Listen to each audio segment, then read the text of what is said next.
भारत माता की धन्यवाद। आदरणीय प्रधानमंत्री श्री नरेंद्र मोदी जी, कर्नाटक के हमारे राज्यपाल आदरणीय श्री थावरचंद गहलोत जी, आदरणीय मुख्यमंत्री श्री सिद्धरमैया जी, आदरणीय रेल मंत्री भारत सरकार श्री अश्विनी वैष्णव जी, आदरणीय उप मुख्यमंत्री श्री शिव कुमार जी, आदरणीय भारत सरकार उद्योग मंत्री श्री एच.डी. कुमारस्वामी जी, उपस्थित सभी भारत सरकार के और प्रदेश सरकार के मंत्रीगण, सांसदगण, विधायकगण, विभागों के सभी अधिकारीगण, बेंगलुरु से उपस्थित हमारे भाइयों बहनों, सबसे पहले आपको नमस्कार करता हूं, आपका स्वागत करता हूं। मित्रों, बेंगलुरु एक सिलिकॉन सिटी इस नाम से जाना जाता है, न केवल देश में बल्कि दुनिया में विख्यात है। और आज हमारा सौभाग्य है कि इस बेंगलुरु की समस्याओं के हल के लिए, क्योंकि यातायात अपने आप में यहां का एक बड़ी समस्या है, उसको हल करने के लिए प्रधानमंत्री जी ने एक बहुत बड़ा जो कार्यक्रम किया है, ये उद्घाटन का और शिलान्यास का, मैं प्रधानमंत्री जी का इसके लिए धन्यवाद करता हूं। बेंगलुरु मेट्रो रेल प्रोजेक्ट्स, इसमें जो yellow railway line RV road से और बम्मा-सनांद्रा, ये रेलवे लाइन, ये मेट्रो लाइन अपने आप में समय की आवश्यकता है, क्योंकि रोड ट्रैफिक जितना बेंगलुरु में है, इससे आप सब भली भांति परिचित हैं। मेरी जानकारी के हिसाब से बेंगलुरु में आबादी 1 करोड़ 40 लाख है, और यहां अगर वाहनों का रजिस्ट्रेशन देखा जाए सब प्रकार के, तो 1 करोड़ 20 लाख वाहन और बेंगलुरु का रजिस्ट्रेशन है, ऑलमोस्ट 1 व्हीकल पर पर्सन। इस प्रकार का ट्रैफिक रोड्स के ऊपर इतना हैवी ट्रैफिक है कि यहां का एक सर्वे बताता है कि 10 किलोमीटर चलने के लिए 34 मिनट का समय लगता है। बेंगलुरु भले आईटी इलेक्ट्रॉनिक का सिटी है, एक क्लिक से हम दुनिया के किसी कोने से जुड़ जाते हैं, लेकिन फिजिकली एक छोर से दूसरे छोर पर जाने के लिए पसीना निकल जाता है। ये बहुत बड़ी समस्या, इसका हल करने के लिए जैसा मैंने बताया, येलो रेलवे लाइन का तो उद्घाटन किया, और साथ में फेज 3 जो अगले चरण में बनना शुरू होगा, इसका शिलान्यास भी किया है। और इस कार्य को करने के लिए मैं मेट्रो के विभाग को, यहां के एडमिनिस्ट्रेशन को, विशेष तौर पर यहां के युवा सांसद तेजस्वी जी को बधाई देता हूं।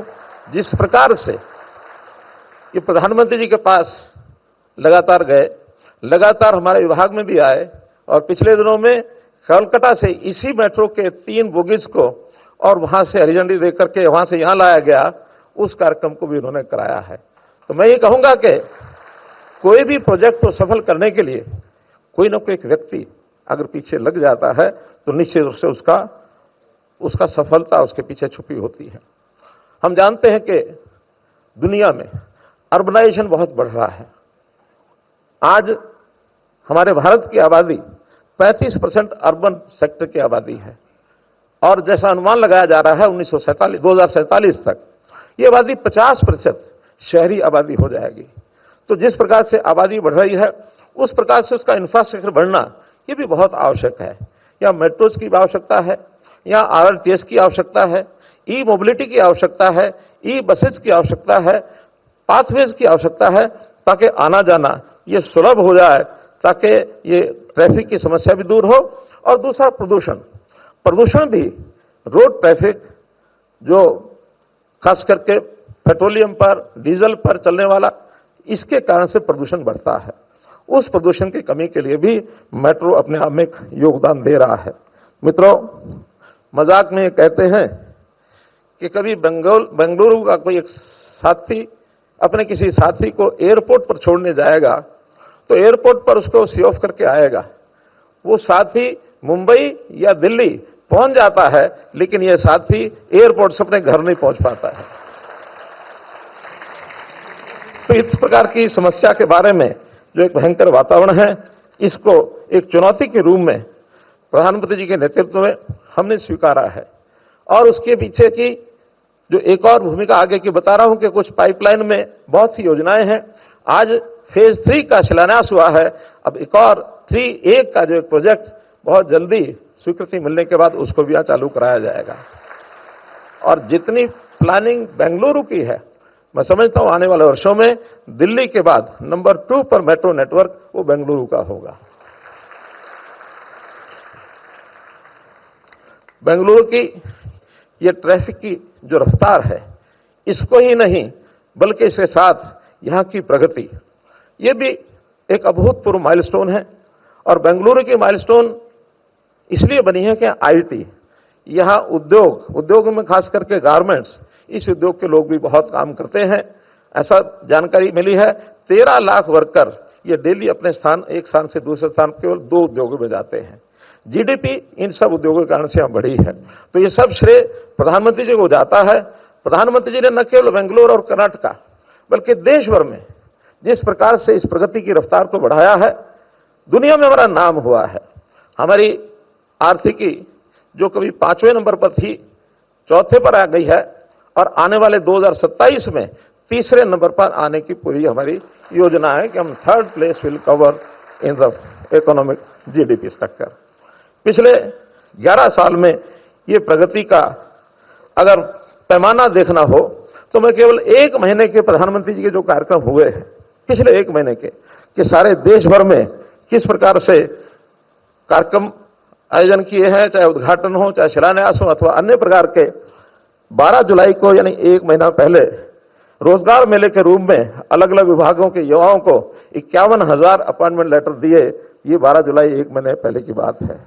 इसी प्रकार 18 जुलाई को दुर्गापुर में पश्चिम बंगाल में 5,500 करोड़ की योजनाओं का उद्घाटन शिलान्यास किया। 18 जुलाई को ही 7,000 करोड़ की परियोजनाओं की मोतीहार बिहार में योजनाओं को आपने उसका उद्घाटन किया। इसी प्रकार 26 जुलाई को तमिलनाडु के तुथुकुंडी में 5,000 करोड़ के विकास कार्यों को आपने आगे बढ़ाया है। और आगे अगर बढ़ते हैं तो 2 अगस्त को बनारस उत्तर प्रदेश में 2,000 से ज्यादा परियोजनाएं और विकास कार्यों का शिलान्यास आपने किया है। 6 अगस्त को दिल्ली में अभी कर्तव्य भवन का उद्घाटन हुआ है, जो सब आज हम जानते हैं कि भारत सरकार के सभी विभाग 10 कर्तव्य भवन बनने जा रहे हैं, उसमें से एक पहला भवन ये है। और आज आप बेंगलुरु में हैं, जिस प्रकार से बताया गया कि 23,000 करोड़ रुपए के उद्घाटन और शिलान्यास के कार्यक्रम ये आज के द्वारा हो रहे हैं।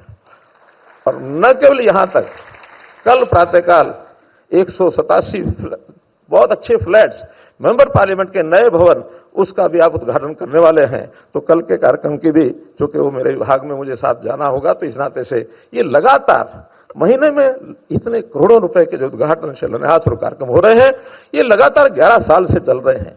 और इस गति को मैं समझता हूं आगे यदि हम बढ़ाए रखेंगे तो निश्चित रूप से जो अपने देश की एक योजना कल्पना प्रधानमंत्री जी ने हमारे सामने रखी है कि देश 2047 तक विकसित भारत हमको बनाना है। और यदि विकसित भारत की एक चीज होती है दृश्य, दिखने वाली, कुछ होती है अदृश्य।